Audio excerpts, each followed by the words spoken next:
You've probably seen one of these, a Lego brick. But have you ever wondered how it all started and why it's called Lego? Actually, the name is much older than this plastic brick. Are you curious? Let me tell you how it all began.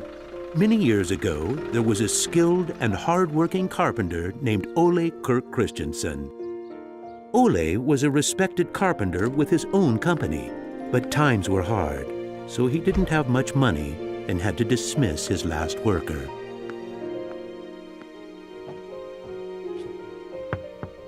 Come on in. I've closed down the workshop and packed my things. Thank you. I suppose I'd better write you a paycheck.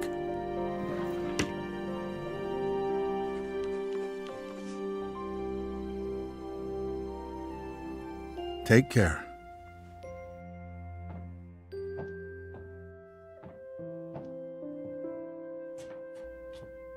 Well, that was the last one. I just didn't imagine that it would come to this. I know. It's hard to understand. But at least now it can't get much worse. But it did get worse. Shortly after, Ole lost his wife. But Ole was a special person. He wasn't the type that gave up. And with the responsibility of his 4 sons, he had to think of something. Ole had gotten an idea, and for him, it never took long to put an idea into action. Ole's little invention made his boys so happy that he thought maybe he should start making toys. Ole decided to give it a try. Luckily, he had saved up a lot of wood from the carpentry production. He could now use it to make toys. Time passed by, and even though Ole was a skilled carpenter and had a good eye for quality and detail, sales were very slow. Luckily, one of his sons, Gottfried, started helping out his dad after school. Together, they just barely managed to keep up the production. Eventually, word began to spread that wooden toys of the finest quality were being made in the little workshop in Billund. One day, a man drove into town, a man who would change Ole's future. He was a wholesaler from Fredericia. I've heard that you're making some very nice wooden toys. Well, one does his best. The wholesaler was very impressed with all the wooden toys and placed a big order before he left. Now there's finally someone who can see the opportunities in what we're doing. Look at this. The wholesaler wants to put a lot of our toys into his store for the holidays. It's going to be a good Christmas this year, but we'll be busy. Now there was a lot to do in the little workshop, and Ole could rehire his former workers. Ole only used the highest quality wood, which was hand-picked and very carefully prepared. They worked day and night to get the order finished, so the wholesaler could get the toys out in stores before Christmas. Is there something wrong, Dad? I'm afraid that we're in big trouble. In the middle of their work, Ole received a letter saying that the wholesaler had filed for bankruptcy and couldn't buy the toys that he had ordered. But what are you gonna do? What about Christmas?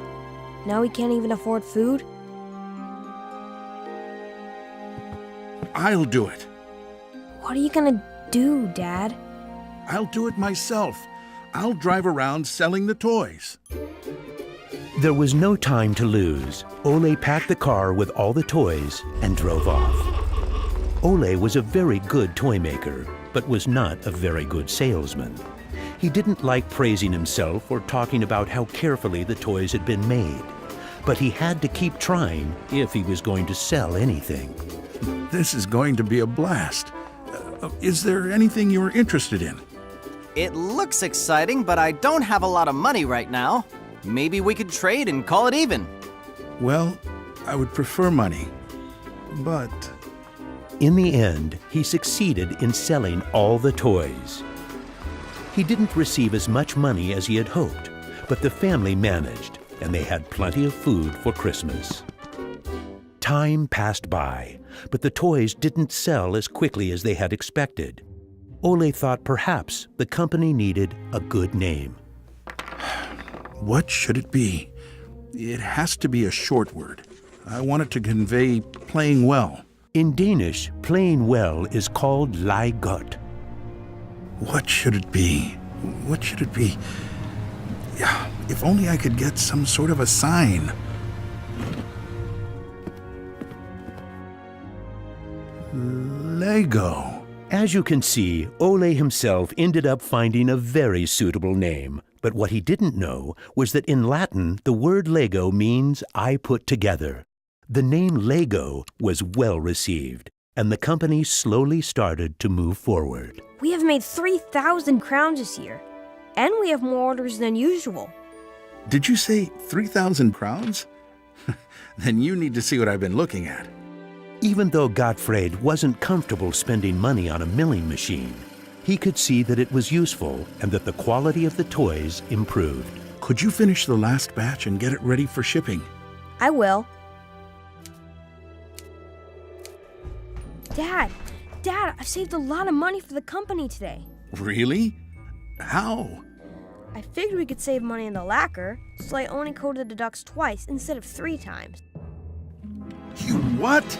Unfortunately, Gottfried's idea didn't go over well with Ole. Ole made Gottfried unpack all the ducks himself, give them the last layer of lacquer, and bring them back to the train station. Ole believed in high quality and not cheating his customers. When Gottfried returned, Ole explained that that wasn't the way to create a good brand. This little lesson opened Gottfried's eyes to the fact that every detail matters, and only the best is good enough. In the late 1930s, Lego was making a profit. Even when the Second World War broke out, they tried to make the best out of a difficult time. It seemed nothing could go wrong. But a stormy night in 1942 changed their luck.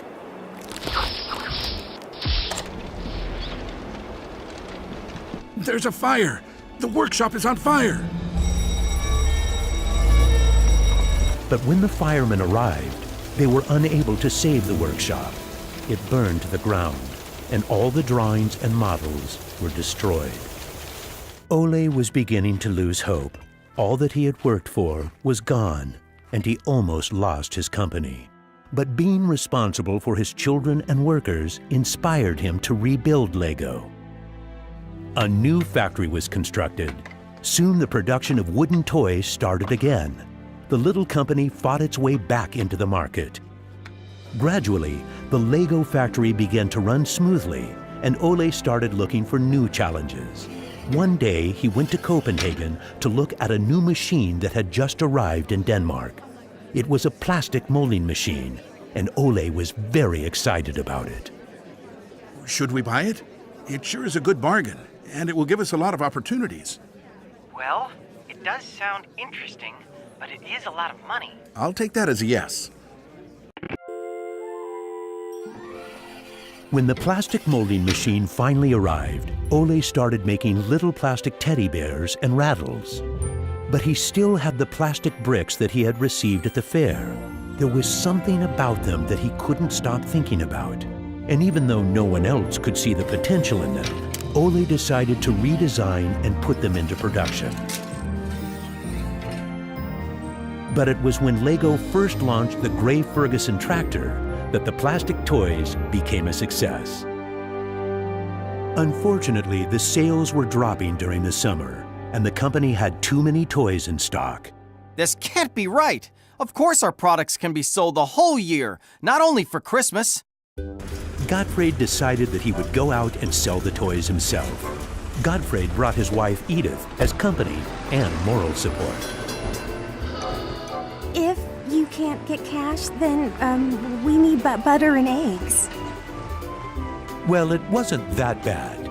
Gottfried was a success in his trip around the country, which helped Lego to get out of its financial crisis. They reached home just in time for Ole's birthday party. Ole turned 60, and the whole family was gathered to celebrate with him. Well, I guess it was a long trip around the country. Hey, I got an idea.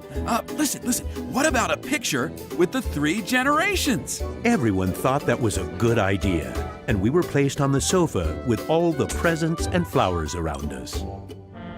On a business trip to England, Gottfried met the head of a big shopping center on his way home. They discussed the toy industry, and the conversation would be very important to the future of Lego. Damn this industry. I just think that toys are no good nowadays. What do you mean? I think they're working very well. Oh, they work fine, sure, but there's no system in anything. System? System? There isn't any system. What in the world are you doing, Gottfried? There isn't any system. The toys need an idea and a system built around it. I want to put system into play. Children have only been offered ready-made solutions. They need something different that will strengthen their imagination and creativity. So you're trying to put Lego into a system? Interesting. That same year, Lego started producing the first Lego system of play. Children could now build houses from the Lego bricks. The town plan gave play a realistic town setting, and with this, children learned about traffic safety. My sisters and I could play with the new Lego system for hours. Some people said we were the luckiest children in the world because we grew up in a toy factory. It was a huge breakthrough, and Gottfried decided to try selling it outside of Denmark. The system of play was so popular that they managed to sell it to many countries. Look what I just built!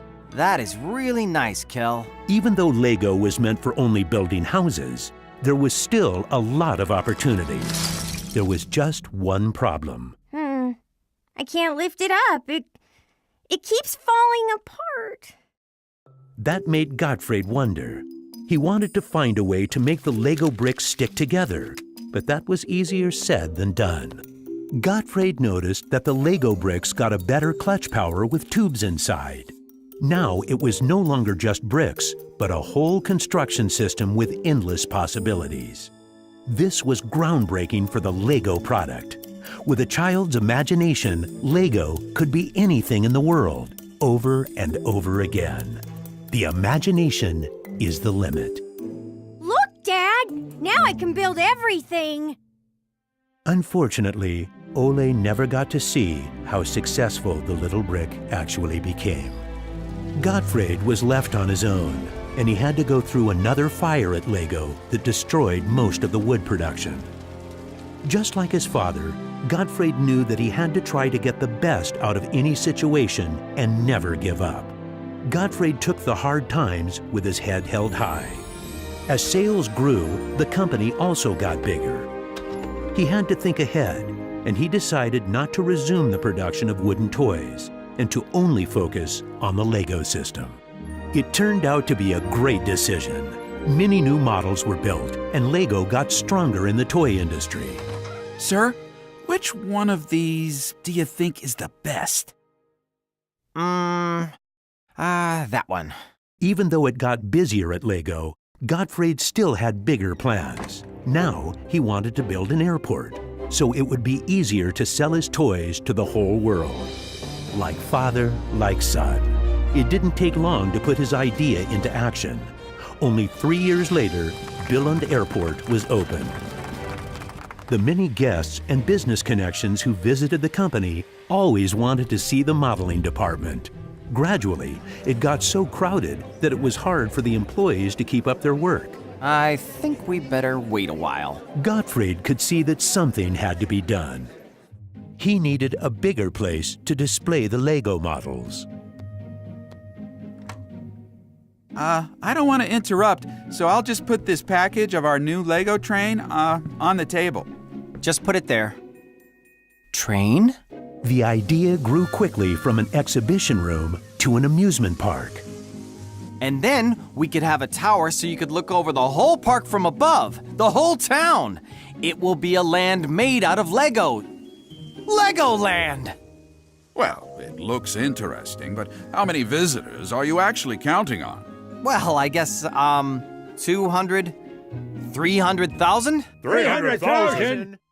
Even though it sounded like a lot, my dad was actually pretty far off the mark. There were 600,000 guests the very first year. My family and I were there to greet the guests.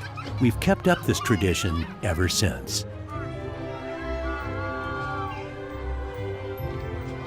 Now you know how it all began. Lego wouldn't be what it is today if it hadn't been for my grandfather's sense of quality and search for perfection.